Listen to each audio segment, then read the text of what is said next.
proses pemasakan nasi memakai steam rice ya. Jadi memang tidak bisa lagi memasak pakai rice cooker yang 60 liter. Jadi memang tidak akan kekejar secara waktu. Sehingga semua SPPG wajib memiliki steam rice minimal 3 untuk bisa menjangkau 3.000. Gitu. Baik, teman-teman semuanya, hari ini ada 9.400-an SPPG yang sudah beroperasi, dan di data kami ada sekitar 40-an SPPG yang memang terjadi insiden keamanan pangan yang sudah kita sama-sama ketahui. Dari video yang tadi ingin kami sampaikan, sebetulnya proses evaluasi sedang terus dan sudah dilakukan oleh Badan Gizi Nasional. Nah, lebih jelas terkait dengan bagaimana policy BGN, kemudian juga evaluasinya seperti apa saja inovasi yang dilakukan, action plan yang akan dilakukan oleh Badan Gizi Nasional. Saya kira di sini sudah ada Ibu Wakil Kepala Badan Gizi Nasional, Bu Nani, akan sharing bersama kita. Kemudian juga dari sisi perspektif akademisi dan ilmiah, kita juga sudah kedatangan Prof. Hardinsa, Guru Besar Institut Pertanian Bogor, Guru Besar Gizi. Mudah-mudahan teman-teman yang hadir di sini kita bisa berdiskusi selama beberapa jam ke depan dan bisa mendapatkan beberapa insight, terutama untuk bisa sama-sama membantu program prioritas Presiden kita, dan mudah-mudahan ke depan ini akan jauh lebih baik lagi. Saya kira saya tidak ingin berpanjang lebar, Bu Nani, monggo dipersilakan. Assalamualaikum warahmatullahi wabarakatuh. Selamat sore untuk teman-teman rekan-rekan wartawan. Terima kasih kehadirannya di situasi Jakarta yang akhir-akhir ini macet banget. Nanti pasti pulangnya macet ya. Untuk kesekian kalinya ini bisa ketemu. Tadinya ini tiap jam, oh ganti ini. Kadang-kadang saya bilang nih satu studio TV bisa 4 acaranya beda-beda nih ya. Jadi terima kasih ini bisa ngumpul, mudah-mudahan setelah ini nggak ada lagi nih yang satu persatu, jadi biar saya bisa efektif lagi untuk memantau dapur-dapur. Teman-teman yang saya cintai, seperti yang sering dan sudah saya kemukakan di berbagai media bahwa kejadian belakangan 80% adalah karena SOP kita yang tidak dipatuhi baik oleh mitra maupun oleh tim kami sendiri dari dalam. Yaitu tentu kalau tim kita ini di SPPG ada kepala SPPG, ada ahli gizi dan juga ada akuntan. Tetapi tentu kesalahan yang tidak bisa kita menimpakan pada mereka, tetapi kesalahan juga terbesar adalah pada kami, di mana kami berarti masih kurang lagi pengawasannya. Jadi ya sudahlah, pokoknya kami mengaku salah. Kami mengaku salah atas apa yang terjadi, insiden pangan ya, insiden pangan ya Mas ya, insiden keamanan pangan ya. Jadi kalau saya sebut insiden keamanan pangan ini ternyata karena kami menemukan tidak semua terduga beracun, tapi ada juga karena alergi. Kemudian ada hal-hal lain juga. Tentu kami bertanggung jawab penuh atas semua kesalahan, baik bertanggung jawab hal yang sudah terjadi, mana seluruh biaya dari anak-anak dan juga kalau ada misalnya orang tuanya yang mungkin ikut makan dan mengalami masalah, kami bertanggung jawab penuh dan membiayai semuanya untuk atas apa yang terjadi. Sebaliknya, berikutnya kami tidak akan berusaha keras, sekarang tidak akan mentoleransi siapapun yang melanggar SOP kami. Lalu yang paling penting dari hati saya yang terdalam, saya mohon maaf atas nama BGN, atas nama seluruh SPPG di Indonesia. Saya mohon maaf. Saya seorang ibu. Melihat gambar-gambar di video, sedih hati saya. Mengapa? Kalau anak saya panas saja, saya sudah stres bukan main. Apalagi ini melihat anak-anak sampai digotong ke puskesmas, ke posko. Padahal niat kami, nawaitu presiden adalah ingin membantu anak-anak terpenuhi gizinya agar mereka menjadi generasi emas. Saya yang sebelumnya di BP Taskin atau saya yang sebelumnya berada di yayasan sosial, saya setiap hari nafas saya, parfum saya adalah anak-anak yang tidak mampu. Mereka sering sekolah hanya dengan berlaukkan garam saja.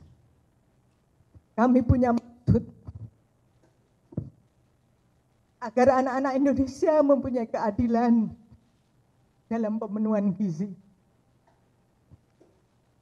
Tapi tidak kami duga, ternyata saat ini luar biasa masalah yang terjadi. Itu sebabnya saya tidak pernah akan mau menyebut angka atau apapun yang terjadi, karena ini bukan masalah angka. Tetapi satu nyawa pun, satu anak pun sakit, itu adalah menjadi tanggung jawab kami, adalah kesalahan kami sebagai pelaksana untuk harus memperbaikinya secara total.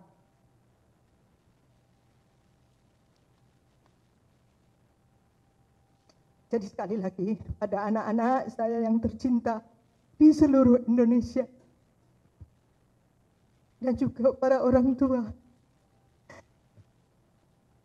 saya mohon maaf lagi terjadi.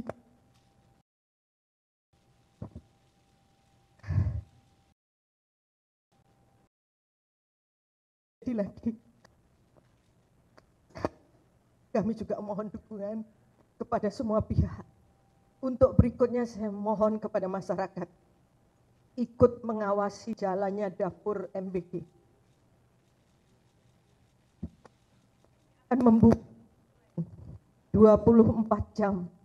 Silahkan mengadukan apa yang terjadi dengan dapur-dapur di tempat ibu-ibu sekalian. Kami mohon untuk semua, untuk para bupati, wakil bupati, kepada para kepala daerah, Pak Gubernur semuanya, Kodim, Polres semuanya, mohon dibantu, tolong diawasi dapur kami semua yang ada dimanapun. Kami tidak ingin ada kejadian seperti ini lagi.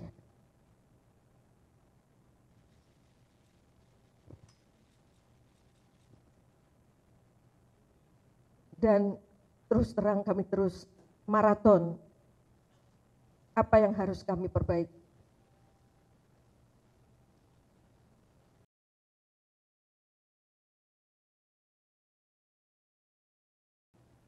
Ada 45 dapur kami yang ternyata tidak menjalankan SOP dan menjadi penyebab terjadinya insiden keamanan pangan. Dari 45 dapur itu, 40 dapur kami nyatakan ditutup untuk batas waktu yang tidak ditentukan. Sampai semua penyelidikan, baik investigasi maupun perbaikan-perbaikan sarana dan fasilitas selesai dilakukan.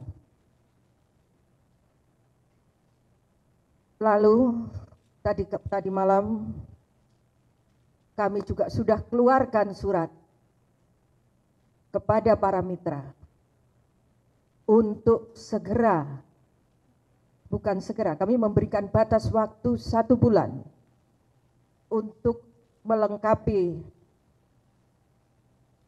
SLHS, sertifikat layak hygiene dan sanitasi, kemudian sertifikat halal, dan sertifikat untuk penggunaan air yang layak pakai dalam waktu 1 bulan. Apabila dalam waktu 1 bulan itu ternyata mereka tidak memenuhi 3 hal ini, maka kami akan menutup. Saya ulang, kalau dalam 1 bulan kepada para Indonesia, kalau Anda semua tidak mempunyai sertifikat SLHS, sertifikat halal, dan juga sertifikat untuk kelayakan air yang bisa dikonsumsi, kami akan menutup. Mohon maaf. Kontrak Anda hanya 1 tahun. Dalam 1 tahun itu ada klausal di mana kami bisa menghentikan sepihak. Kami tidak akan main-main dengan kesehatan anak-anak di Indonesia. Dan sungguh saya menyesalkan akibat dari 45 dapur ini, sekarang 9.400 dapur yang lain bisa jadi terancam.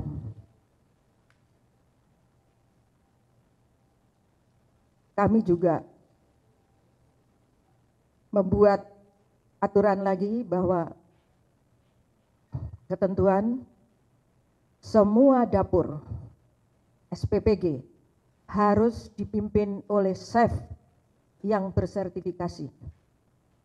Yang bersertifikasi, 1 pimpinan chef itu nanti merupakan wakil dari BGN, tapi pihak mitra juga harus menyiapkan chef sebagai pendamping untuk di dapur. Jadi nanti ada 2 chef di dalam dapur itu. 1 chef dari mewakili BGN, 1 chef dari mitra, dan semua harus bersertifikasi. Kemudian kami juga menghentikan semua produk-produk pabrikan. Karena selama ini meskipun saya ini orang baru 1 minggu dan kemudian saya dihujani dengan sekarang berbagai persoalan yang seperti saat ini, saya sudah mengikuti. Waktu Lebaran misalnya banyak sekali disuguhkan produk-produk pabrikan. Kami akan menjalankan instruksi Presiden bahwa dapur MBG ini adalah untuk membangkitkan ekonomi lokal, bukan untuk memperkaya konglomerat pemilik pabrik roti. Ya, jadi mohon, saya tidak akan menggunakan lagi, tidak mentolerir pemakaian produk-produk pabrikan. Kami akan menggunakan produk-produk lokal. Roti-roti yang dibuat oleh ibu-ibu murid-murid yang kami berikan makan. Jadi roti itu nanti akan dibuat oleh ibunya dan rotinya akan dimakan anak-anaknya. Kami tidak akan tolerir. Kecuali ada susu yang di mana di dapur itu memang tidak ada peternakan susu, maka terpaksa untuk sementara kami bolehkan untuk menggunakan susu kemasan. Tapi untuk produk lain kami tidak akan mentolerir dan kami tidak akan lagi. Lalu kami juga akan memperbaiki seluruh SDM SPPI kami. Kami kembalikan jam kerja mereka untuk begadang dan harus tidur di tempat, harus menunggu dapur sampai dari mulai pemilihan bahan baku sampai dengan distribusi. Karena saya harus akui, 3 bulan, 4 bulan pertama hampir tidak ada masalah karena anak-anak SPPI yang dulu-dulu itu adalah menjaga dapur. Tapi belakangan rupanya sudah bergeser atau sudah turun kinerja mereka dan hanya datang jam 4 sore, melihat bahan baku jam 8 malam pulang dan datang lagi pagi. Itu tadi makanya kita siapkan dengan kalau SPPI-nya masih seperti ini, tadi ada 2 chef yang akan menjaga, yaitu yang satu adalah chef dari BGN dan satunya chef dari para mitra. Sekali lagi, saya minta para mitra untuk ikut mengawasi dan bertanggung jawab. Saya juga tidak mentolerir bahan baku yang dipakai bila tidak fresh. Karena kejadian di Bandung ini sungguh di luar nalar. Bagaimana bahan baku dalam kondisi tidak fresh, ayam dibeli di hari Sabtu, baru dimasak di hari Rabu. Memang kalau di rumah ya, nggak apa-apa itu 2 ayam kita nyimpennya. Tapi kalau 350 ayam, freezer mana yang kuat menyimpan? Ya, jadi ada berbagai hal, kami sudah mengeluarkan tindakan-tindakan, lalu kemudian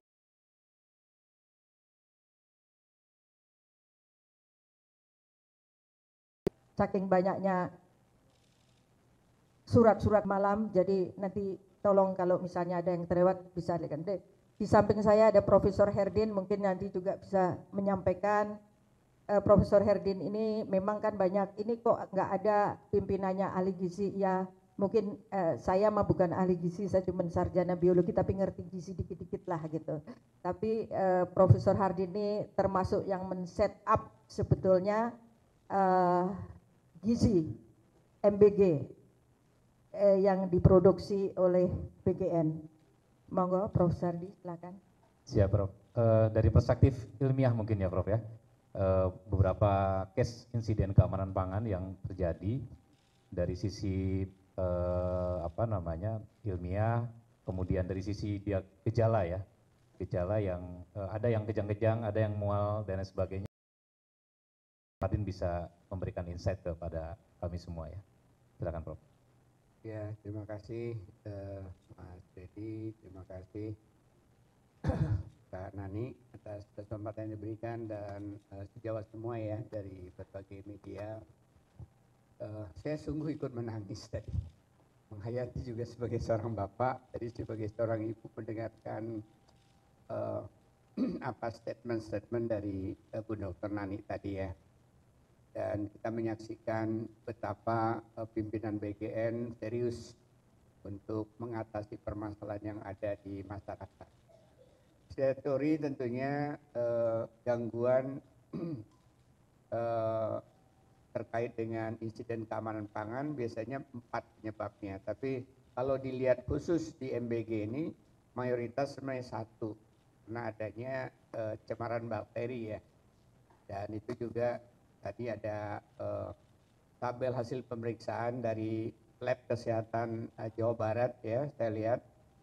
Jadi hampir tidak ada yang kaitannya dengan masalah fisik.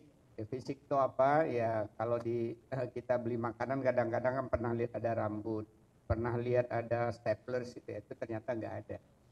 Jadi itu pun kecil sesungguhnya ya, dan menurut saya yang penting sebenarnya kan bagaimana jangan sampai ada anak-anak sasaran ibu hamil, ibu menyusui mengalami gejala gangguan kesehatan. Itu maksudnya insiden keamanan pangan tadi, untuk menghindari jangan sampai ada gejala gangguan kesehatan. Apalagi gangguan kesehatan, gejalanya saja jangan sampai terjadi. Entah itu namanya terganggu makannya, kemudian karena aroma yang enggak sedap, kemudian mual, muntah. Jadi kalau udah muntah, mual itu berarti sudah mulai pada gejala gangguan kesehatan.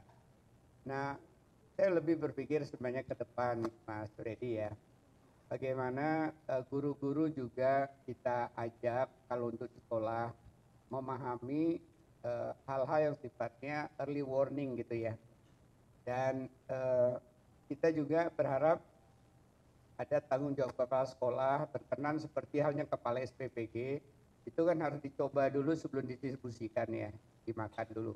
Tiba di sekolah harusnya bagaimana caranya kita buat jangan kepala sekolah juga harus sebelum mencoba tentunya membuka melihat.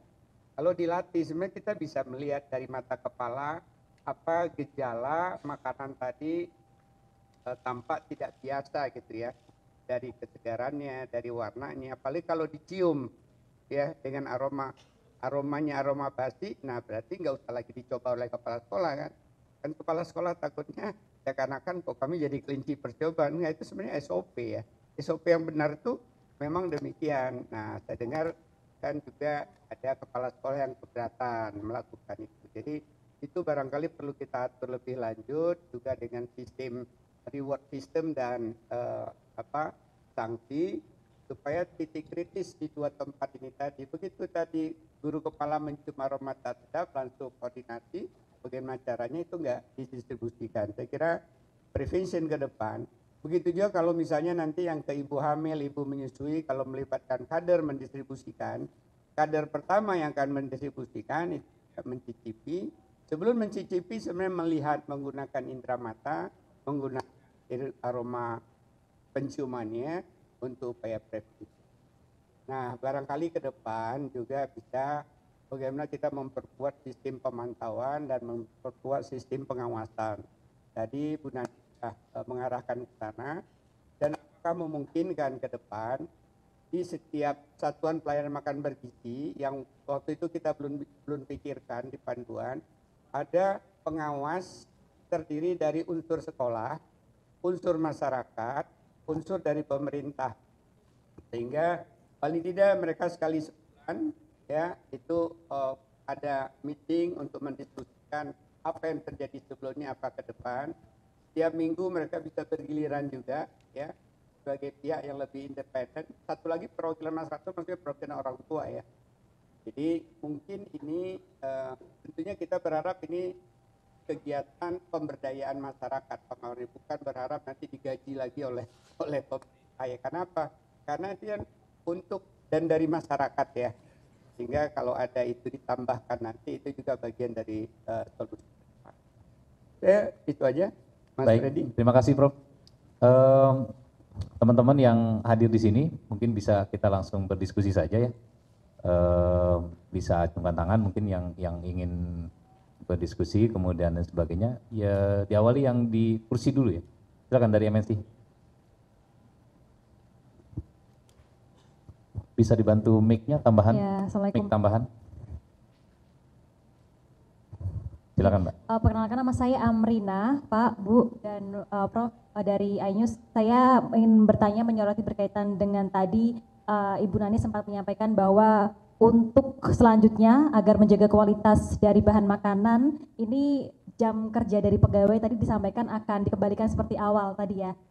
Apakah artinya jam kerja mereka ada ditambah atau mungkin nanti akan ada penambahan pegawai atau seperti apa Bu sistemnya? Karena kalau misalnya saya membaca di media sosial, ini ada juga dari netizen yang sempat menuliskan begitu bahwa jam kerja dari pegawai BKN itu terlalu panjang sehingga banyak dari mereka yang overwork dan itu berpengaruh pada kualitas makanan juga. Nah ini mungkin bisa diperjelas nanti apakah maksudnya akan ada penambahan pegawai atau seperti apa Bu mungkin. Cukup dari saya, terima kasih. Thank you Mbak Amrina, mungkin dua lagi dari Garuda TV, silakan.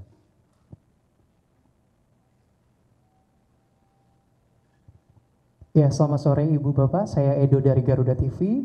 Ada beberapa pertanyaan. Yang pertama adalah soal tadi akan ada penambahan 2 chef, baik itu harus bersertifikat juga, baik itu nanti pimpinannya akan diwakilkan dari BGN dan satu disiapkan oleh dapur. Nah ini skemanya seperti apa Ibu? Karena kalau di daerah-daerah terpencil ini kan mungkin akan sulit untuk menemukan chef yang bersertifikasi. Apakah kemudian nanti dari BGN akan merekomendasikan untuk dapur-dapur yang ada di daerah? Yang pertama. Lalu yang kedua adalah bagaimana untuk pemulihan siswa-siswa, karena ini kan anak-anak ya Bu yang mengalami keracunan insiden keamanan pangan ini. Bagaimana untuk mengembalikan kepercayaan wali murid atau orang tua agar setelah mereka pulih, ini mereka masih mau makan program makan bergizi gratis ini. Karena takutnya anak-anak ini trauma dan tidak mau lagi program ini. Dan seperti apa skema atau mungkin ada program baru atau nanti untuk mengembalikan kepercayaan itu Bu. Terima kasih. Thank you. Dari Tas dulu, Detikom ya? Ya, Detikom.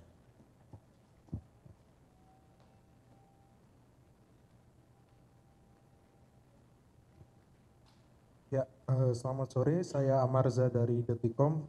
Ingin bertanya terkait apakah BGN ini akan membuka hasil investigasi secara transparan ke publik agar kepercayaan masyarakat tidak hilang. Dan yang kedua, apakah BGN juga bersedia membuka rincian anggaran program MBG termasuk mekanisme tender dan pemilihan penyedia makanan? Terima kasih, Bu. Baik, kita mulai dari 3 dulu ya mungkin. Bu Waka, silakan. Siapa? Dari Mbak itu. Tadi soal jam Amrina. Mbak Amrina, di BGN itu kira-kira ada di luar yang tadi SPPG, kepala SPPG, kemudian ahli gizi dan akuntan itu ada 47 karyawan. Nah ini kerjanya ini kalau yang karyawan ini tuh, jadi tadi yang saya sebut tuh SPPI-nya yang akan dikembalikan kerjanya seperti mula. Kalau para pekerjanya ini sudah dibagi, ada kelompok yang namanya pemotong sayuran, itu masuknya yang preparation itu masuknya jam 4 sore. Lalu mereka nanti sudah mulai berganti, mereka sampai kira-kira jam 8-9 gitu, jam 10 sudah mulai masuk itu kelompok yang memasak. Jadi mereka ada lagi nih, berbeda lagi nih. Lalu kira-kira pukul 4 atau pukul 5 mulai ada kelompok packaging. Yang packing, kelompok packing. Kemudian nanti yang terakhir kira-kira jam 3 sore itu kelompok pecunti ompreng. Jadi memang sudah dibagi sebetulnya. Jadi tidak ada jam yang terlalu panjang. Bahkan enggak sampai 8 jam.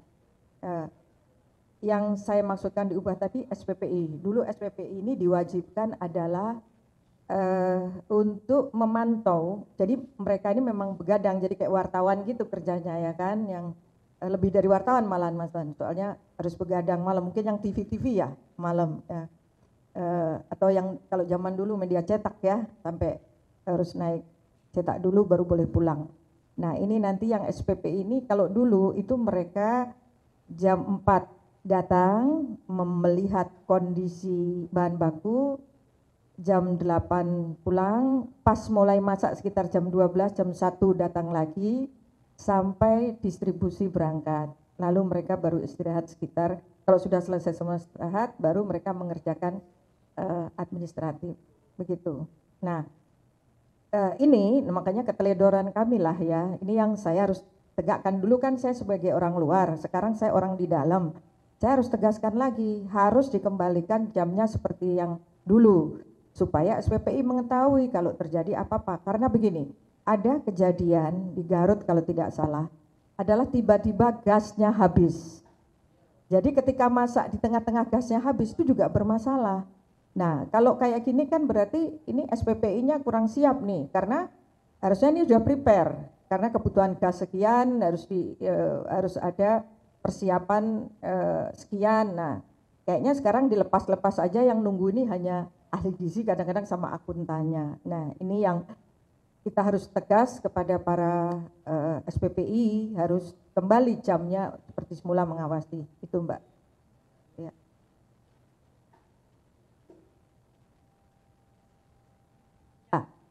Kami tentu akan menindak tegas karena begini, rekan-rekan di SPPI ini sekarang sudah PPK ya, calon pegawai negeri loh, ya kan? Alhamdulillah ini jalan tol nih bisa menjadi pegawai negeri, tapi resikonya juga, maksudnya di satu sisi dia juga harus komit dong, ya kan, dengan bekerja dengan benar. Kalau enggak nih tidak adil juga untuk teman-teman yang mau jadi pegawai negeri aja susah begitu ya kan. Jadi ya tentu ini mereka imbalannya harus bekerja keras, harus menjalankan SOP-nya, dia harus menjaga proses memasak itu ya. Oke, cukup? Ya.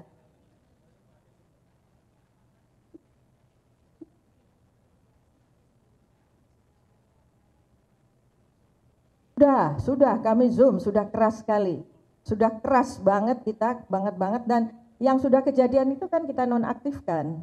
Dan kita yang dapurnya itu bukan hanya sekedar ditutup. Sebenarnya dinonaktifkan, kemudian kita tarik, kemudian kita kasih surat peringatan, bila kejadian lagi langsung kita keluarkan. Nah, itu. Baik. Oke, dari Mbak. Garuda TV. Dari Garuda TV apa tadi, Pak? Penambahan chef. Penambahan chef. Jadi begini Mas, mungkin tadi ditanya, memang itu tantangan. Kalau di daerah bagaimana? Selama ini kebijakan kita, seluruh dapur itu karyawannya harus orang lokal. Nah, terpaksa kita harus impor nih. Nanti kalau chef, memang ini, makanya ini kita buka peluang untuk para chef, silahkan mendaftar. Ada 30.000 kesempatan, ini peluang kerja nih. Ada 30.000 dapur yang membutuhkan chef, kalau 2 ini ada 60.000 chef yang dibutuhkan. Nah, ini bisa dari, tidak harus dari lokal. Saya memberikan contoh, saya pernah melihat di satu desa di Madiun, chefnya ini bukan dari desa itu, tapi berasal bisa dari kota lain dan ternyata dia mantan chef hotel bintang 5 misalnya begitu. Ada juga ada mantan chef rumah makan gitu. Ada beberapa yang sudah memang menggunakan chef, ya ada. Nah, tapi ada yang memang mohon maaf, aduh gimana ya, tukang masak yang mentang-mentang catering gitu ya, biasa masak, karena nggak bisa. Dalam masak jumlah banyak itu perlu ada teknik-teknik, suhunya harus sekian. Ini kalau nyuci sayur harus dicuci dulu pakai air garam supaya tidak ada ulet, tidak ada macam-macam binatang.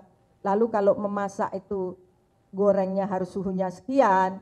Sekian tuh ada aturannya, ada tekniknya gitu. Nah, ini yang menguasai kan chef biasanya.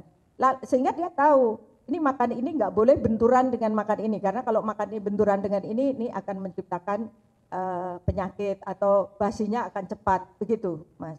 Jadi chef ini akan dibuka, bisa jadi dari teman mungkin di Sumatera lagi nggak punya kerjaan, chef di sana bisa mendaftar ini di Jawa, bisa mendaftar ke seluruh dapur-dapur MBG. Gitu. Ya.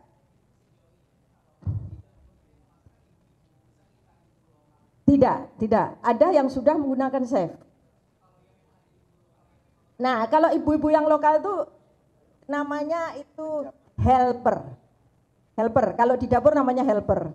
Helper itu tadi ada yang motong, ada yang dia nanti bantu goreng-goreng, tapi penentunya, pimpinan dapurnya itu harus chef. Ya. Oke? Trauma anak-anak ya, Mas? Ya. Kami sudah instruksikan kepada, kan di setiap kabupaten itu ada namanya korwilnya, jadi pimpinan dari para SPPG, SPPI ini. Jadi kita minta mereka terus ya mendekati, mengajak ngobrol, sambil kan ini dapurnya juga berhenti kan Mas, dalam waktu yang cukup lama, jadi ya mudah-mudahan setelah 10 hari, mungkin 2 minggu, bisa jadi 1 bulan setelah investigasi selesai kan,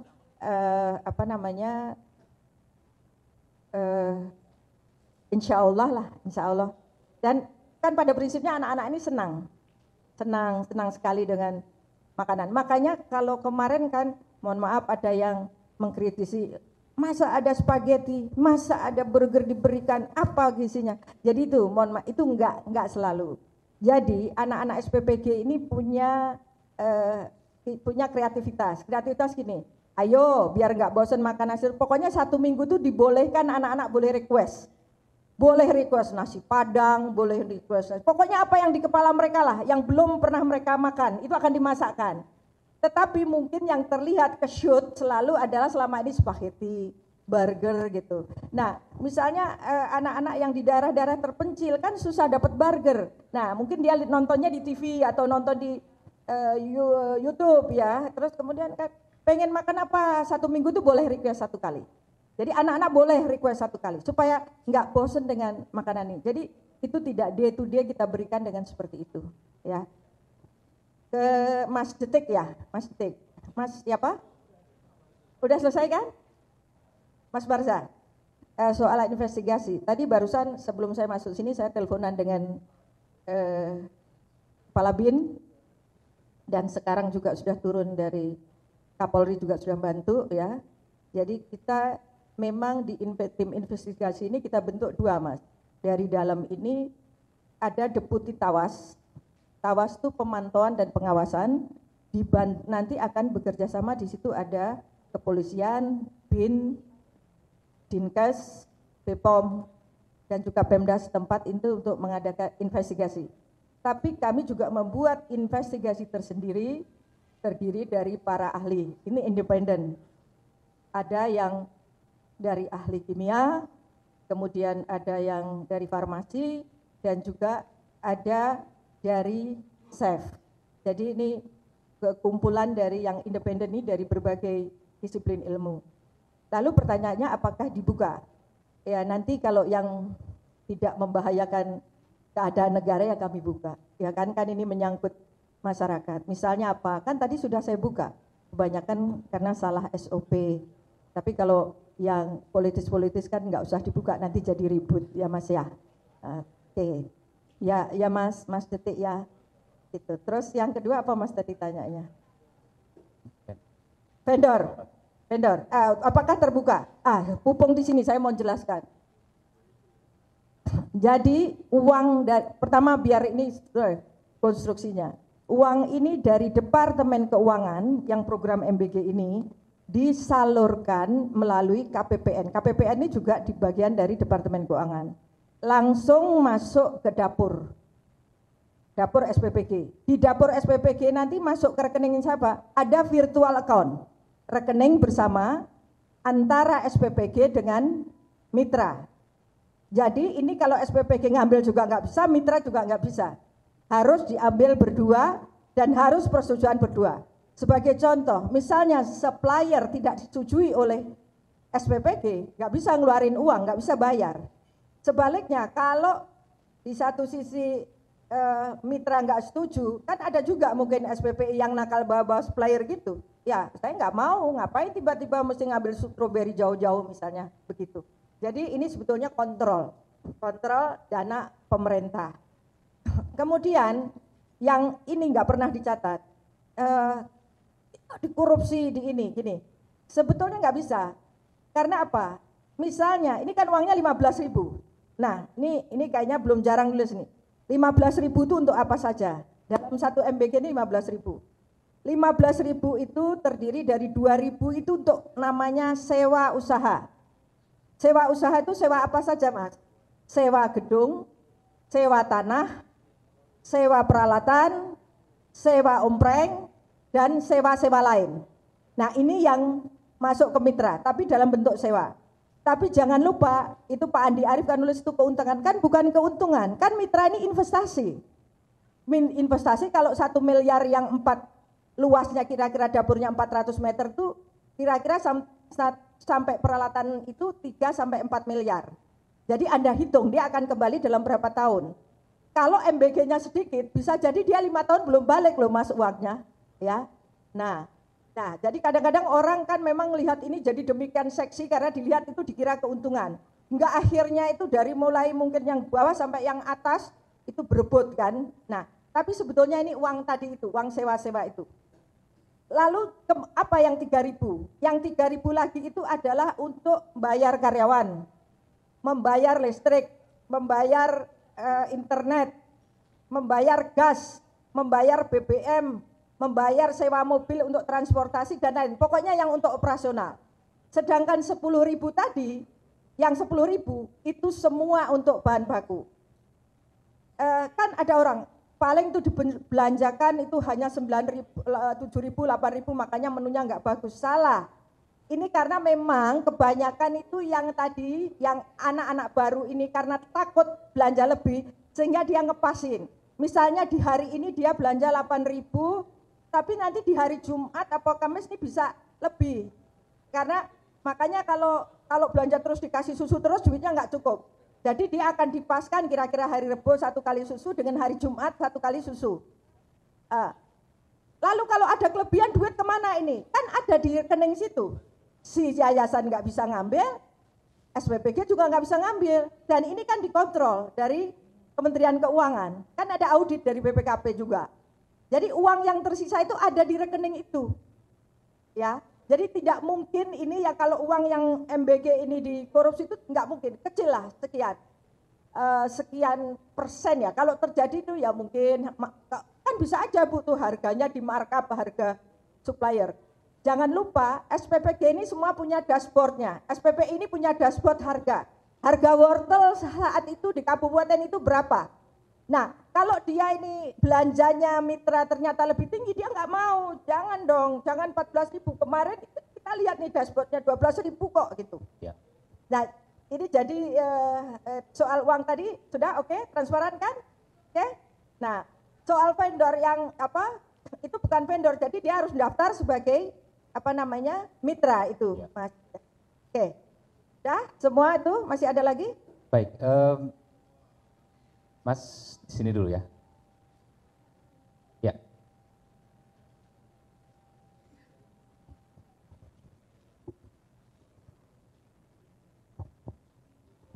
Assalamualaikum warahmatullahi wabarakatuh. Selamat sore Mbak Nani. Saya Bambang dari Harian Rakyat Merdeka, Mbak. Oke, Bambang, selamat sore.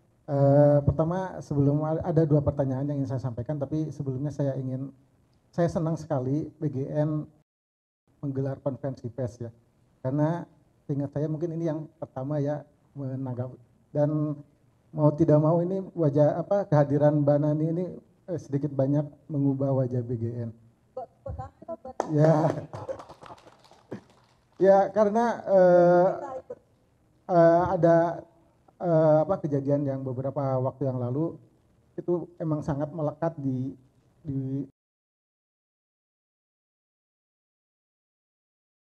itu kayaknya stigma itu lebih susah menghilangkan stigma itu, sulitnya itu agak susah gitu ya. Pertanyaannya Bu Nani, bisa cerita gak sedikit bagaimana perjalanan misalnya makanan itu dari mulai dimasak sampai ke meja makanan anak-anak itu dari mulai jam berapa sampai dimakan itu jam berapa gitu. Bisa biar saya punya gambaran bagaimana perjalanan mulai dari mulai masak sampai dimakan. Yang kedua, update yang di Bandung bagaimana yang terbarunya. Yang ketiga, update program secara keseluruhan. Ya, itu aja Mbak, terima kasih semua.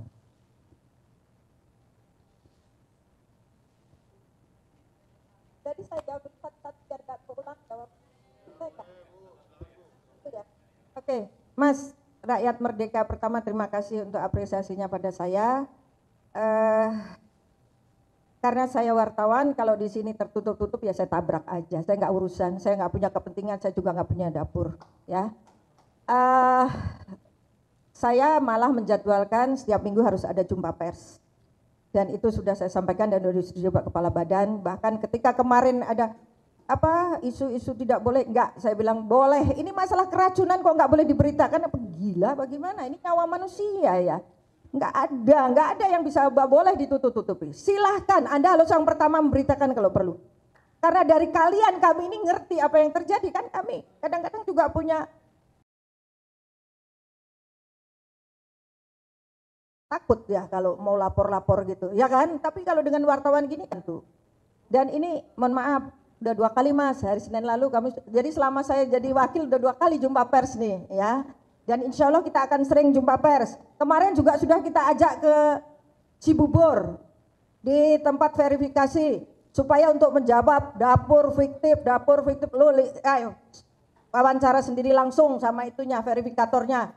Ada enggak itu punyanya siapa di situ? Punyanya DPR, anggota DPR siapa di situ? Karena enggak akan terlihat ketika diverifikasi. Paling sesudahnya aja. Tapi mau punyanya Jenderal Belang, mau punyanya siapa, kalau melanggar akan saya tutup, saya nggak peduli, ya. Karena ini nyangkut nyawa manusia, ya. Saya nggak peduli, benar, serius saya. Jangan main-main sama urusan kesehatan anak. Ini kan program kasihan, banyak anak-anak nggak bisa makan, kita mau ngasih makan kok rebutan mau. Makanya ada, serius nih, ada yang WA saya, Mbak, saya jawab, kamu politikus bukannya bantu saya bagaimana mengkomunikasikan soal keracunan malah minta dapur, ya kan? Langsung saya blok. Nah aja lu ngurusin dapur, ya kan? Nah, iyalah, saya nggak mau kayak begitu ya. Oke, Mas, tadi apa lagi yang lainnya? Malam, kan tadi aku udah sampaikan. Jadi kira-kira yang idealnya itu masak jam 2 sampai jam 3. Masaknya tuh antara harus mulai jam 2, jam 3. Lalu biasanya sekolah itu minta tolong kami diantar jam 7. Kalau jam 7 kami masaknya harus jam 2, jam 3. Karena kan nggak boleh lebih dari 6 jam. Tapi begitu jam 7 itu harus benar-benar langsung dimakan. Jangan nanti makannya jam 9, 10 atau dibawa pulang. Itu yang menyebabkan kontaminasi. Nanti kami akan pakaikan barcode. Nggak ada gambarnya ya? Barcode-nya itu Mas. Mana? Jadi kami nanti berikutnya akan masang barcode di omprengnya anak-anak itu. Jadi tertulis nanti ini hanya boleh dikonsumsi sampai jam sekian. Begitu, Mas. Ya? Oke? Satu lagi apa dua lagi? Ya. Mana? Ya, terima kasih. Sini dulu kan sana terus. Ya, perkenalkan saya Austin dari Biro Suara Rakyat. Ada 2 pertanyaan Ibu Nani. Yang pertama terkait anggaran, karena penyerapan anggaran BGN kan baru sekitar 18% dan ini udah akan masuk di bulan Oktober. Lalu pertanyaannya apa sebenarnya penyebab anggaran ini baru 18% dan bagaimana langkah ke depan yang akan diambil, karena kan di tahun depan anggaran MBG ini kan naik secara drastis dan signifikan ya menjadi 335 triliun. Yang kedua pertanyaannya soal pernyataan ahli gizi yang viral di media sosial, di RDPU DPR. Ahli gizi ini menyebut bahwa masih banyak ahli gizi di SPPG ini yang masih baru dan minim pengalaman sehingga mungkin jadi penyebab permasalahan dari kualitas makanan yang ada. Lalu bagaimana BGN menanggapi persoalan ini? Terima kasih Bu Nani. Terima kasih. Kalau untuk soal anggaran nanti kalau kita percepat, waduh kualitasnya malah banyak lagi nanti yang sakit kayak begini. Ya kita harus, kenapa lamanya kita pilih dulu nih dapurnya bener nggak? Dapurnya jangan-jangan lah pas kita lihat ya elah gimana nih bekas bengkel udah didaftarin gitu loh, ya kan? Ya itu sebetulnya karena kita harus hati-hati karena ini menyangkut satu, ini kan uangnya rakyat, uang pajak rakyat. 2, ini menyangkut kesehatan, menyangkut sensitif nih kalau kita ngomong kesehatan itu kan dampaknya macam-macam ya kan, yang ini kan kita lihat seperti sekarang. Nah kalau ini kita hanya asal, yang penting ini masuk, dapur apa masuk, nah hygiene-nya gimana? Kita ngurus sertifikat aja kan nggak cepat juga itu Mas, nanti untuk dapat itu. Saya khawatirnya kita gas kenceng, yang penting anggaran terserap, tapi ternyata kualitas dapurnya nggak sesuai, ya kan? Jadi kami bukan juga alon-alon waton kelakon, tapi kita cari juga. Waduh ini, saya sebetulnya juga nggak pernah baru masuk ini. Kok ini banyak banget nih ada titik-titik, saya lihat di kabupaten ini juga belum terbangun ada titiknya. Coba saya bilang ke Pak Wakasoni, sudah Pak, delet aja, udah ada belum? 45 hari nggak ada buang, 45 hari nggak ada buang, masuk yang baru, begitu dong. Inilah percepatannya kira-kira nanti kita juga akan minta pada para bupati, wakil bupati, Pak, bener nggak yang bikin-bikin titik itu sudah ada dapurnya belum? Kalau yang sudah ada dapurnya sini, supaya kita bisa inikan dulu gitu. Daripada yang nggak punya dapur dia cuman megang booking titik aja, dan ini untuk dia gambling mungkin cari-cari siapa investor lah dari mana dulu. Nah ini kan juga memperlama itu Mas ya. Oke, tadi apa lagi? Soal gizi, Prof. Kalau dari kami tadi kan sudah jelas soal ahli gizi. Ahli ini di kami kali. Saya sekaligus umumkan ya. Mau nyari yang berpengalaman kemana, yang tidak berpengalaman aja. Kami sekarang kekurangan. Jadi saya umumkan lagi. Silahkan para ahli gizi se-Indonesia untuk mendaftar ke dapur-dapur MBG, dapur SPPG. Karena kami kekurangan ahli gizi. Lebih senang lagi kalau yang sudah berpengalaman. Karena sekarang kami sudah kehabisan stok nih yang di sekolah-sekolah semua sudah terserap. Nah, kalau memang dari DPR merekomendasikan kami harus ngambil di mana, kami akan ambil, ya. Karena kalau kami mau ada pilihannya, kami mau semua yang berpengalaman. Masalahnya tidak ada. Jadi yang ada baru-baru itulah yang kami rekrut dan kita harus percaya anak-anak muda sekarang kan pinter-pinter ini. Kalian aja wartawan sekarang, kalau dulu jadi wartawan lebih pinter kalian sekarang gitu loh, ya kan? Sekarang anak-anak muda dengan adanya medsos gampang sekali dididik gitu loh, ya kan? Bismillah, insya Allah kita percaya juga anak-anak muda, jangan nggak kita percaya, kesian mereka ya. Saya lihat mereka belajar bener kok gitu loh, ya. Kalau ada salah-salah mari kita perbaiki, tapi kasih kesempatan mereka juga untuk bisa bekerja di dapur-dapur MBG daripada dia menganggur gitu, Mas ya. Oke.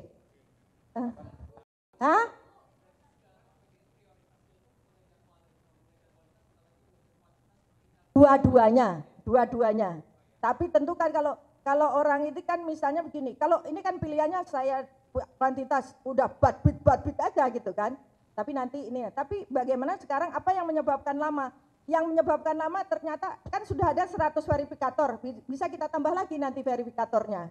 Sekarang itu 100 yang memverifikasi itu 100 anak yang kita umpetkan di hotel dan berpindah-pindah setiap 2 minggu karena dikejar-kejar sama mitra titip ini. Jadi ini juga harus kita sterilkan karena banyak yang nitip-nitip titik ya. Demikian.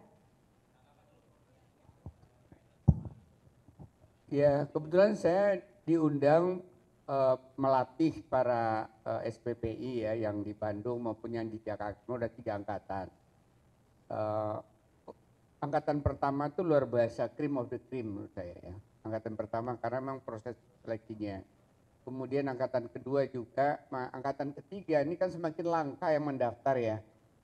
Dari prosesnya memang kurang seperti angkatan pertama. Tapi menurut saya lagi-lagi dari sekitar 9.000 itu tenaga gizi yang mendaftar itu hanya 300 orang. Jadi memang betul himbauan Kanani seperti tadi. Jadi tenaga gizi itu sendiri harus mendaftar. Apa yang disampaikan seseorang di depan DPR tadi itu sungguh tidak benar ya. Karena apa? Karena seorang tenaga gizi itu mendapat mata kuliah food safety di mana diajarkan tentang critical control point.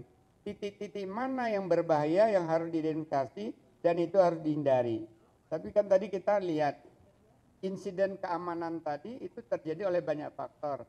Dan bisa jadi dia di hulu yang terjadi. Apa artinya di hulu? Setelah keluar dari dapur. Ya, artinya siapa yang saya katakan tadi? Peran sekolah melakukan satu sampel untuk bisa mencegah semua nggak akan terjadi. Itu juga perlu kita perkuat. Jadi pelatihan sudah dilakukan, saya terlibat di dalam melatih mereka tadi. Keilmuan mereka pun sesungguhnya ada identifikasi titik-titik kritis yang harus diatasi. Jadi menurut saya ke depan kita melihat hal-hal yang lemah tadi perlu kita perkuat, bukan menyalahkan salah satu profesi tadi. Terima kasih.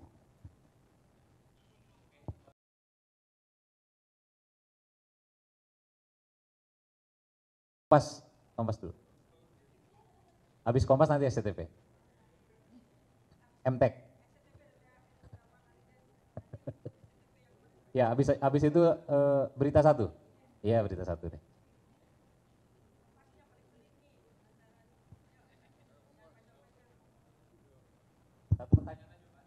Ya. Ya, selamat sore. Saya Valencia Triksi dari Kompas TV. Bu, sebenarnya terkait dengan yang pengawasan, ini kan memang di setiap SPPG ini selalu ada standarnya terkait pengawasan, tapi apakah dari pusat sendiri ini melakukan pengecekan secara rutin begitu? Ketika SPPG-nya tidak ada masalah, lalu dibiarkan berjalan saja, atau apakah memang ada pengecekan rutin, sanitasi, ataupun juga makanan segala macamnya? Lalu kemudian yang kedua,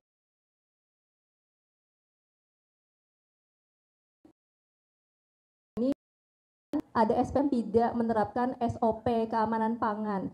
Nah, mungkin boleh disampaikan SOP keamanan pangan yang sudah berjalan selama ini seperti apa? Lalu alasan mereka tidak mengikuti SOP ini apa begitu? Kendalanya apakah mereka takut ditutup, ataukah mereka dikejar target atau segala macamnya, mungkin boleh disampaikan. Dan yang kemudian satu lagi yang terkait dengan Pak Hardian, tadi disebutkan ada yang mencicipi juga ya. Selain di SPPG, ada juga di sekolah itu melakukan menyicipi makanan. Kalau tidak salah sebelumnya di bulan Agustus gitu sudah ada beberapa sekolah yang meminta kepala sekolahnya untuk mencicipi atau gurunya gitu. Tapi terjadi permasalahan karena ada penolakan. Nah, mungkin ini boleh dikomunikasikan gitu seperti apa untuk pengawasan sama-sama menjaga, bukan dari SPPG tapi dari pihak sekolah juga, untuk mungkin tadi ide ataupun juga wacana terkait dengan sekolah juga bisa menjaga, ini bisa terlaksana begitu tanpa ada ketakutan ataupun juga penolakan dari pihak sekolah. Terima kasih.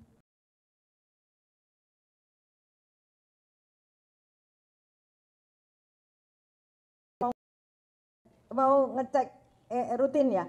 Jadi sebetulnya pengawasan ini ada karena ada deputi di sini, ada pemantauan dan pengawasan di sini ada. Nah, tapi ya kemudian ada karek apa namanya di koordinator regional, ada korwil. Jadi kepalanya SPPT di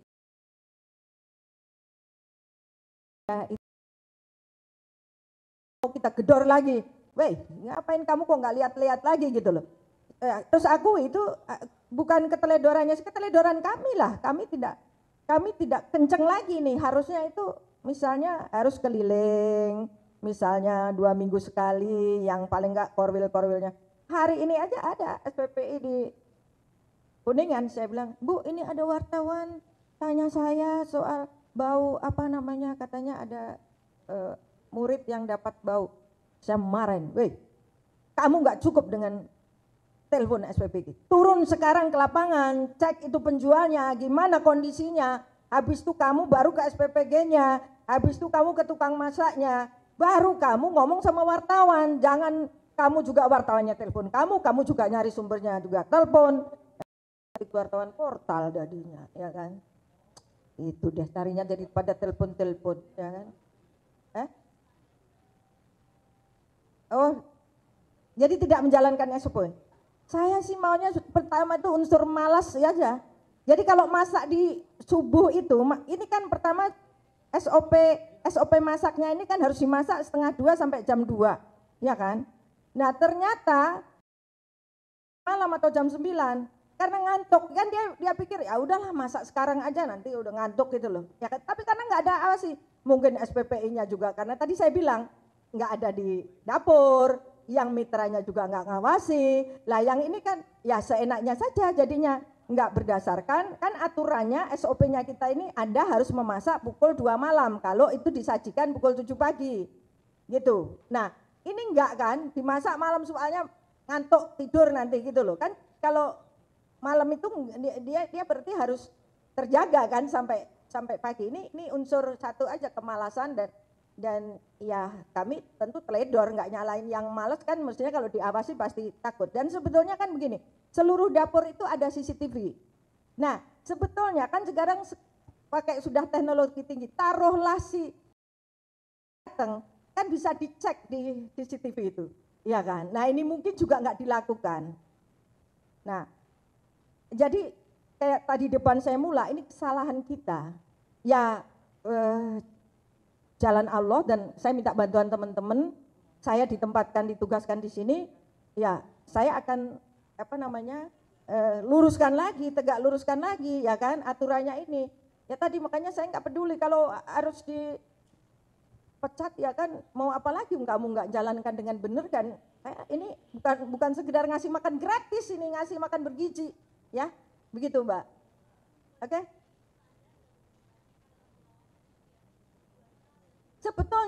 Sebetulnya kalau yang saya dengar dulu, itu tiap 2 minggu ada inspeksi harusnya. Tapi kan nggak jalan gitu, karena kan ada korwil, ada karek gitu loh. Nah ini pada sibuk-sibuk sendiri, apalah ngurusin mungkin pendaftaran dapur atau lokasi. Karena mereka kan juga harus ngecek-ngecek yang calon-calon mitra itu juga itu. Sehingga yang dianggap sudah jalan bagus, tidak ada apa-apa, kemudian mereka tinggalin begitu ya. Itu Pak. Udah Mbak ya. Ya, menurut saya setelah dapur SPPG itu ada 2 titik celah ya. Yang membawa ke sekolah, ini juga harus ada fakta integritas ya, dengan sopir, dengan yang ngangkat turun.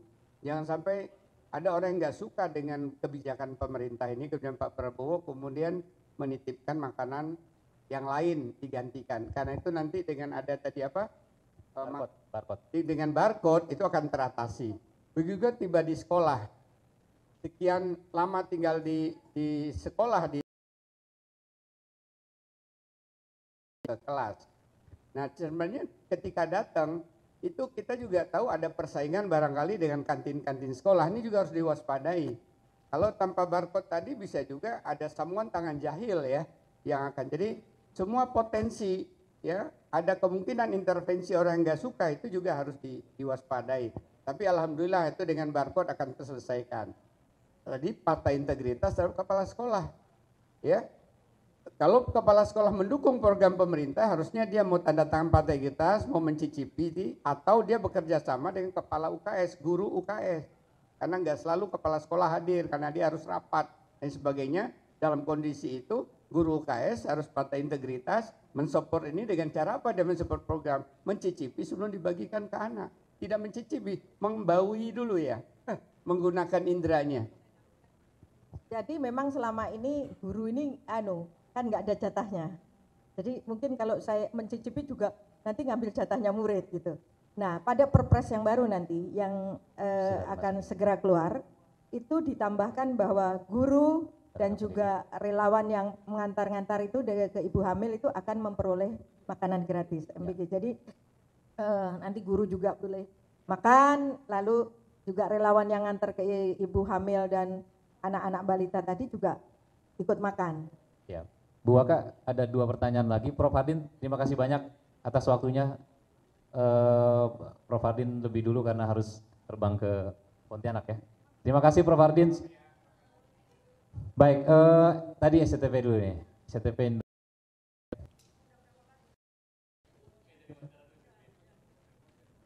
Selamat sore Ibu, saya Agi dari Liputan SCTV dan Indosiar atau Group.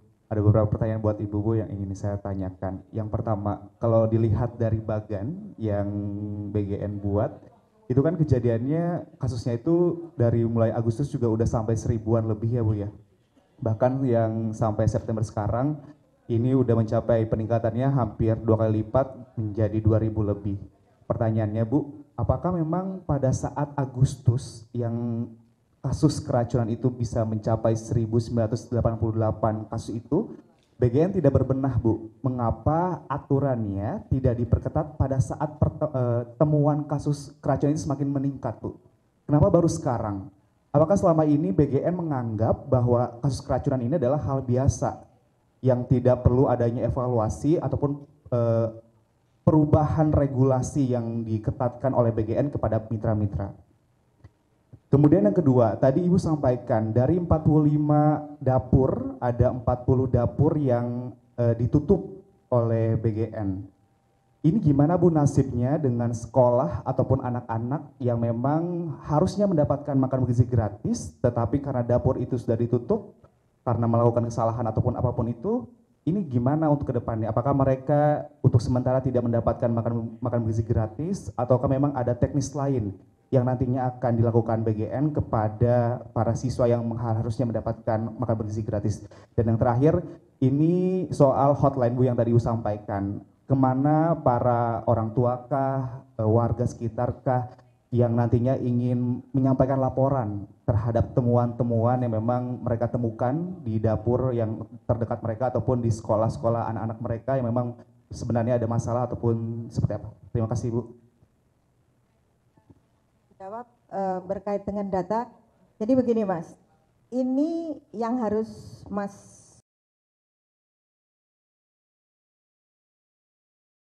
berdasarkan tapi ini temuan kita. Jadi yang tidak melapor tidak ada. Ini karena kita menginvestigasi. Nah, yang baru rame berita itu di atas tanggal 14 September.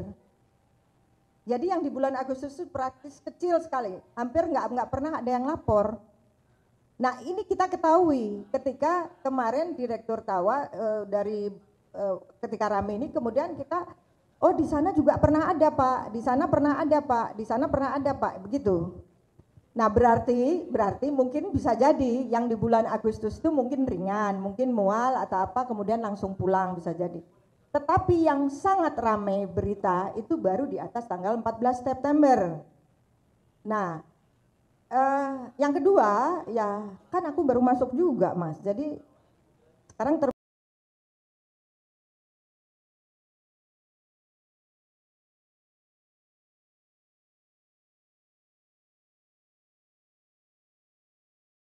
terlaporkan, bahkan ada beberapa daerah yang tidak diberitakan media. Itu kita temukan. Lalu satu contoh, media baru tahu misalnya katanya dia ketemu di Pancoran tanggal 29 Agustus. Itu kan lama banget. Kemarin baru tadi wartawan Antara atau mana menanyakan ke saya. Malah kita kan nggak tahu, akhirnya kita cek, oh iya ya benar ya, itu ternyata dia dapat dari SPPG-nya atau apa, oh di sana pernah ada loh tanggal 29 Agustus misalnya begitu. Jadi memang ada yang tidak terlapor, kita terus kemudian tidak terdengar atau tidak diinikan sama wartawan atau oleh yang akun-akun yang biasanya dari apa-apa, itu kan banyak sekarang akun-akun apa yang namanya bukan media mainstream itu nggak ada dulu, nggak ada, praktis nggak ada. Jadi ini kita yang menemukan. Nah yang baru ramai itu pada itu 14 September itu. Nah makanya kemudian kami melambil, karena ini yang bulan September itu tiba-tiba tiap hari bam bam bam bam begitu. Ya, kalau kita lihat kan apa namanya, ini hampir setiap hari kan di September ini, begitu. Kita follow up, kalau kemudian ada laporan kita follow up, kan kemudian setelah begitu rame 14 September itu turun, nah ini hasilnya turun, ada beberapa tim semua diturunkan, kemudian menemukan case-case itu gitu. Jadi sebagian besar itu bahkan mungkin Anda aja juga nggak tahu. Ada coba beberapa wilayah itu nggak terekspos oleh media. Jadi kami yang menemukan.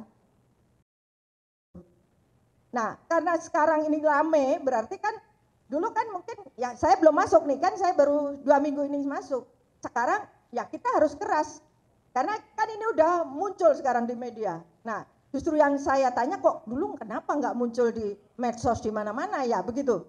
Kok sekarang ramai sekali di medsos, nanti akunnya Maki Bong, apalah kan itu yang banyak seperti itu. Tapi sebelum itu kan Anda sendiri juga melihat apa di medsos ramai? Kan tidak. Kan baru ramai September ini, coba Mas lihat, amati. Ya, kalau enggak kan mungkin udah ya ramai juga di Agustus itu, tapi ternyata belum, enggak ada ramai ya, saya enggak tahu kenapa tidak ramai. Ya. Enggak ada yang nutupi, mereka enggak ada yang nutupi, bisa jadi kayak gini Mbak, memang ada yang mual, tapi sekedar mual ternyata begitu. Ini satu contoh nih, saya kemarin ditelepon, Bu, di Jakarta Utara itu ada loh Bu, di SMA 15 tuh ada yang 7 keracunan, SPPG lari ke sana. Katanya mereka bersantapnya itu jam 11, jam 1 merasa mual-mual. Di mana mereka? Saya bilang itu di RSUD 3, di UKS 3, katanya begitu. Nah, satu lagi di mana? Nah, ketika SPBG lari ke tempat UKS, yang 3 ini sudah nggak ada anaknya, udah pulang. Yang di RSUD juga sudah pulang, tinggal anak 1 ini juga sudah mau pulang. Jadi mungkin yang seperti inilah ini kemudian dikategorikan semua dalam bentuk seolah-olah ini ya kita nggak tahu apa keracunan apa, karena muridnya ternyata pulang semua dan nggak ketemu dengan anak ini SPPG-nya. Oke? Dan kita juga nggak tahu itu dari mana gitu, karena SPPG-nya juga hanya dapat laporan, oh di sana ada keracunan terus lari menemui korban ini dan tidak ketemu. Ya. Hotline Bu. Pertanyaan hotline. Oh ya, jadi gini, kan setiap dapur itu ada, dulu aturannya gini Mas, dapur itu akan memberikan dengan jarak tempuh juknisnya 6 km maksimal. Area dapur itu harus 6 km, itu sekolah-sekolah yang di sekitarnya 6 km atau jarak tempuh 30 menit. Kalau ini ada yang ditutup, kemudian anak-anak yang lain tidak ada masalah, artinya mereka tidak trauma, tidak apa, nanti kami akan ambil dari dapur-dapur yang sekitar situ, yang terdekat dari yang dapur yang sekarang bermasalah, begitu. Betul, artinya kita harus nambah tenaga di dapur. Sebetulnya dapur ini kan kapasitasnya bisa aja buat 5.000, 6.000, karena kan sudah memakai peralatan yang bagus, steam rice misalnya, itu kan bisa masak, 1 kali masak di steam rice itu bisa 1.000 Mas. Nah, jadi bisa ditambah dari dapur-dapur yang di sekitar situ. Tinggal nanti kita tanya, mau terus atau nunggu dulu sampai dapur di mereka. Jadi kami komunikatif lah dengan anak-anak, nanti kami akan komunikasi dengan baik, kami bagaimana mereka maunya gimana gitu. Hotline, tadinya saya sore ini sudah minta Pak Sony, rupanya karena ada Pak Sony membahas soal apa nanti Mas tadi percepatan apa-apa itu, jadi nggak ikut. Ini kami sudah siapkan, nanti ada hotline di mana masyarakat, orang tua, semua siapapun atau wartawan boleh melaporkan ini, apapun yang terjadi di lapangan, dan ini akan sangat membantu kami untuk bisa mengambil tindakan cepat. Besok jadi juga langsung kita pasang. Tadinya malah saya karena gemes biar cepat, saya bilang, Pak Sony gimana kalau 3 sekretaris saya pasanglah handphonenya. Bu, kasihan nanti sekretaris Bu hang nanti itunya. Sudah kami bikinkan sistem dulu loh. Saya kalau apa-apa kan harus cak gitu kan, kelamaan kalau nunggu bangun ini gitu. Tapi katanya sudah dijanjikan saya minggu ini kelar lah untuk hotline itu, begitu. Ya, selain hotline sebetulnya BGN punya platform yang sekarang sudah berjalan ya. Ke sana sementara bisa berjalan. Kemudian juga media sosial kita terbuka. Jadi kalau masyarakat ingin DM kemudian melaporkan melalui media sosial, itu kita langsung respon. Jadi sementara sebelum hotline nanti berlaku, saluran-saluran sudah kami sediakan sejak lama. Dari berita 1 tadi saya janji itu, Mbak ya. 1 terakhir ya berarti ya. Kan nanti setiap minggu kita akan ketemu, ya.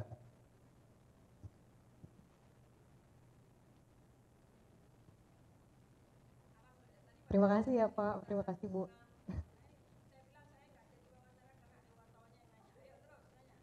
Ya, selamat sore Bapak dan Ibu. Sebelumnya perkenalkan, nama saya Monik dari Berita 1 TV. Saya izin bertanya ya Bu. Yang pertama, kalau misalnya boleh ditarik ke belakang, jadi dengan adanya kasus keracunan ini, apakah ini sebuah kelalaian atau ini kesengajaan dari oknum tertentu, begitu Bu? Apakah ada hasil investigasinya seperti apa? Mungkin boleh dielaborate sekali lagi.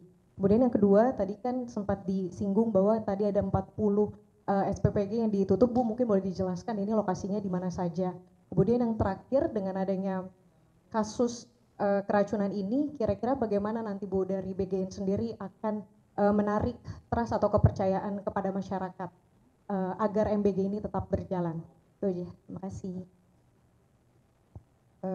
Apa tadi? Soalnya sudah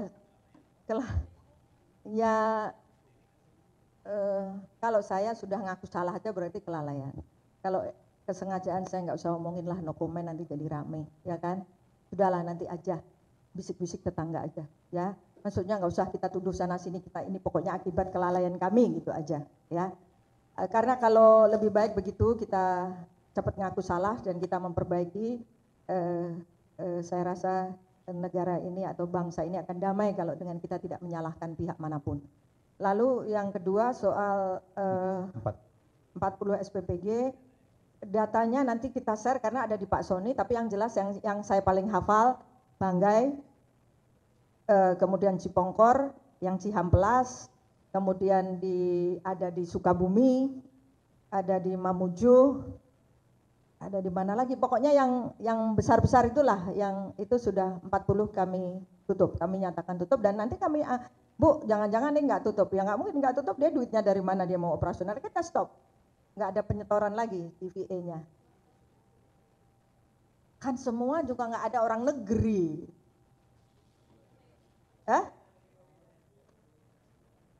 Jadi sebetulnya nggak ada SPP, ini saya lurusin juga SPPE TNI, SPPE polisi, SPPG TNI, SPPG polisi. Jadi awal dulu untuk uji coba ini, karena ini harus memakai tanah-tanah dan yang punya waktu itu Kodim, dibangunlah dapur-dapur pakai uang pribadi Pak Prabowo sebelum dilantik, itu pakai dapur beliau jumlahnya 100 ada di Kodim-Kodim. Kebetulan saja ada di ini. Nah, kemudian belakangan kan Pak Prabowo nugasin, halo ayo siapa, ayo bantu.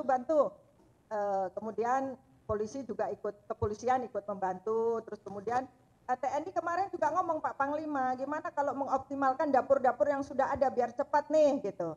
Nah misalnya kayak di kawasan teritorial, itu kan Kostrad yang punya area tuh, gimana kalau pakai dapurnya Kostrad misalnya, dan tinggal kita perbesar aja, kayak di perbatasan itu, misalnya muridnya cuma 100, 200 kan nggak mungkin kita bangun dapur, gimana kita bangun aja dapurnya Kostrad, atau kalau di situ ada dapurnya siapa ini, jadi semua swasta ya Mas, tetap penyelenggaranya ini yayasan, demikian. Oh menariknya, ya bismillah aja, mudah-mudahan ternyata semua tadi saya baca-baca di mana gitu, saya dikirimin apa katanya kepercayaan masyarakat masih 71%. Alhamdulillah. Kalau 71%, 71,8%. Surveinya indikator. Saya juga baru terima tadi katanya 71,8% masyarakat masih percaya. Bismillah, mudah-mudahan dengan ada Nanik yang menjadi waka BGN akan cepat menjadi 100%. Baik. Terima kasih. Assalamualaikum. Sebentar ya. Penutup mungkin, Sebentar Bu Nani. penutup. Pertama saya ucapkan terima kasih kepada teman-teman wartawan dan kita akan sering bertemu. Insya Allah seminggu sekali kita akan bertemu. Kalau perlu juga kita boleh juga bertemu, kita ngopi di mana, boleh juga ngopi-ngopi ya. Itu yang ya kan. Kalau saya nangis, kalau pas saya nangis jadi saya ada yang hibur kalian nanti. Kemudian saya juga mengucapkan terima kasih kepada masyarakat semua yang tadi 71,8% dan saya yakin masih lebih lagi yang masih percaya dan insya Allah mudah-mudahan seluruh Indonesia ini akan percaya kepada program MBG. Terima kasih untuk 9.400 dapur lebih yang alhamdulillah Anda juga membuat makanan yang terbaik dan sampai hari ini tidak terjadi apa-apa. Dan jangan sampai di antara Anda nyusul lagi yang 45 untuk 9.400, terima kasih. Tolong ditingkatkan lagi kinerjanya baik para mitra maupun para SPPI. Terus kemudian juga kami mohon karena investasi untuk dapur ini tidak kecil, 3-4 miliar, Anda jangan main-main para mitra dengan SOP. Karena kalau ditutup dapurnya, yang rugi investasi Anda. Kami insya Allah tidak rugi karena dalam kontrak kami hanya 1 tahun untuk kerjasama. Ya kan? Jadi tolong diingat para mitra, penuhi SOP dan penuhi syarat-syarat kami yang ada dalam Juknis. Kalau enggak, uang Anda 3-4 miliar akan hilang. Terima kasih. Selamat sore. Wassalamualaikum warahmatullahi wabarakatuh. Waalaikumsalam warahmatullahi wabarakatuh. Terima kasih teman-teman semuanya. Kita akan sering ketemu setiap pekan dan mudah-mudahan ini awal yang baik untuk kita bisa menjalin komunikasi. Kami juga mohon bantuan bagi teman-teman semuanya. Tentu meningkatkan kepercayaan publik ini juga bagian dari tugas kita sama-sama. Hari ini hasil survei terbaru 71,8, mudah-mudahan ke depan jauh lebih baik lagi. Terima kasih, selamat sore. Shalom, Om Swastiastu, Namo Buddhaya, Salam kebajikan.